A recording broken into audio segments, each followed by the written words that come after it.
Department of Mass Communication, 19 Mark 139.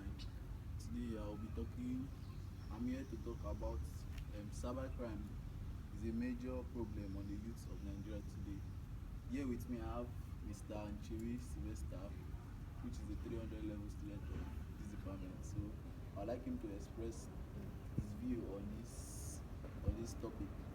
So Mr. Ikara, let me start by saying I want to ask you about how has cybercrime affected the youth in this country?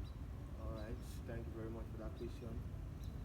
In our environment today, we see a lot of cases where we hear of cyber crimes here and there, where the youth of nowadays no longer, want to work hard, get what they want. What now,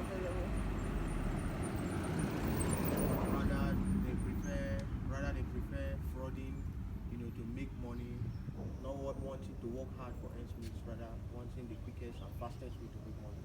So in our environment today, cybercrime is seen to be a negative thing in our environment. So Mr. Ikara, what you have just said that they are doing it for cyber, are you trying to tell me that is it because the government has not created employment for them, or has not created empowerment schemes for them, which has made them to indulge in so many activities like that? What do you have to say? Yeah. In my own opinion, it is solely based on what the government are doing. In Nigeria today, we don't see much job employment opportunities. The youth of nowadays are jobless, walking around the street with nothing to do. So this cyber fraud in which we see, I just miss the youth. We use to make ends meet. We have to survive. So we wanting to survive, we have to put our hands in some of these little crimes that are not quite legal, but we need them. So I would say it is the government. If jobs and employment are put in place, you won't see a lot of youth taking part in cyber crimes like this. You won't get to see things like this. So I think it's purely based on the government. So the government should try their best.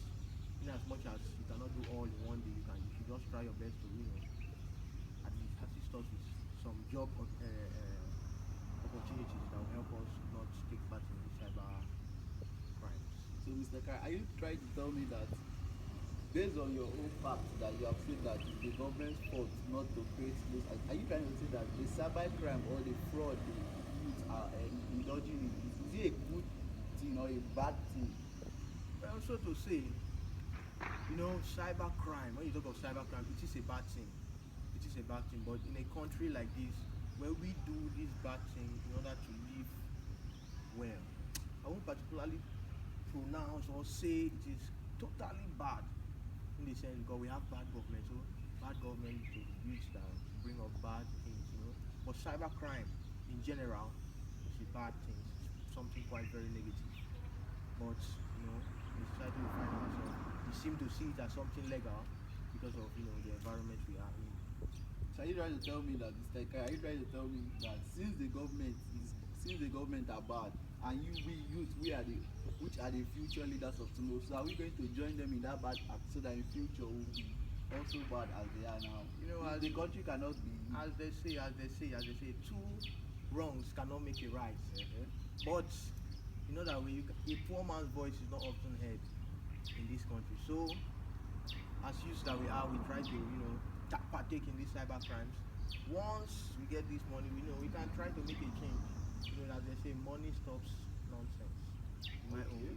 It's like, alright, I would like to ask you another question. What, what is the cause that our youth are indulging in crimes?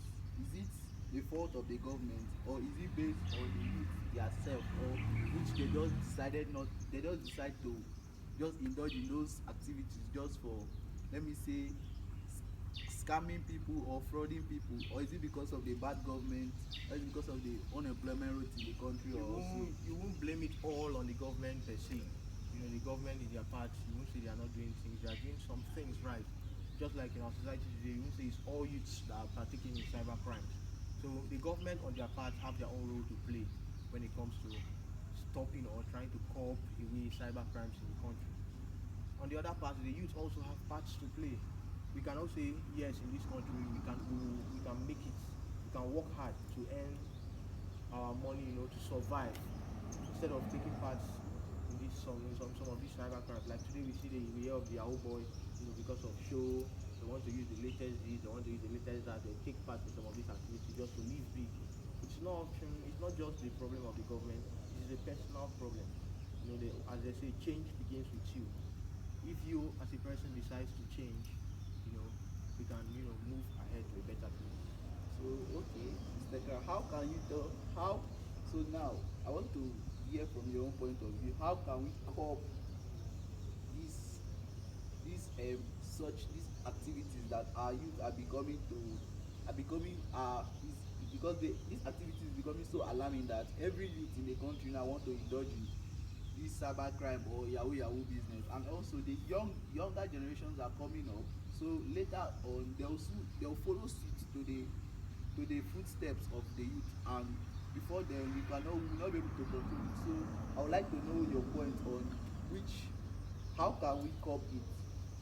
Okay, personally, I will begin always with the government, because you know they say train up a child the way he should grow, and when he grows up, he will never depart from it. So if the government, as the top level in the country, try to, you know, stop these cyber crimes, we have already we have agencies that are put in place, you know, to help prevent our youth from taking part in these activities. Then we can also, personally, from our, like I say, change begins with you. If you as a person tries to behave virtuously, you know, behave right, you find out that there are so many other ways. You know, there are some how do they call it, entrepreneurial services you can take place in. Personally, I'm a shoemaker, I make shoes. That doesn't mean that we need to take part, we need to partake. The youth of nowadays, you need to learn that you can work hard and still become a better person in future, rather than just taking part in some of these. Although they pay big and fast, but it doesn't mean you must always go there. Everybody cannot go the same way. Second, personally, to curb this cybercrime, you know, what else can we do?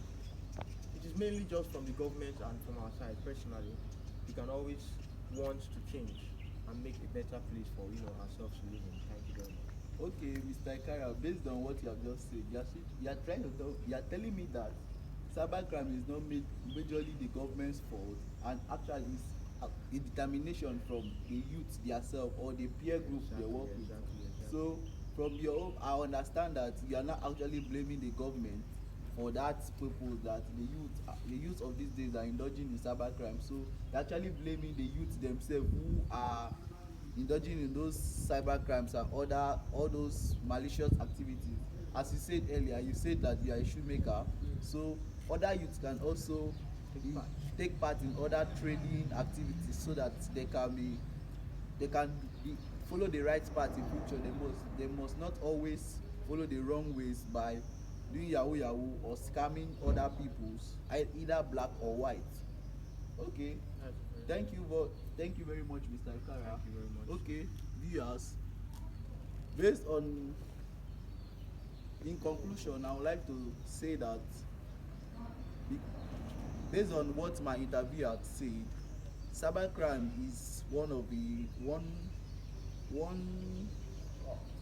one malicious act that the youth of nowadays have been put in place. They no longer strive hard or work hard to get what they want. They just feel that they can just pick up their phones, try to scam people and get money from them. Rather, so my advice to the youth today is that they should follow the right path, and at least try to do the right things to get the right use the right way to get money, so that at least they will not indulge in these activities.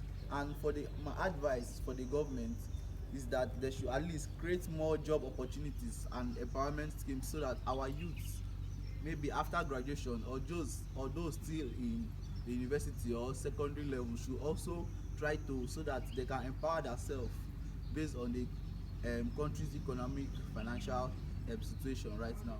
Thank you very much. Once again, my name is Mono Lawrence Agbo.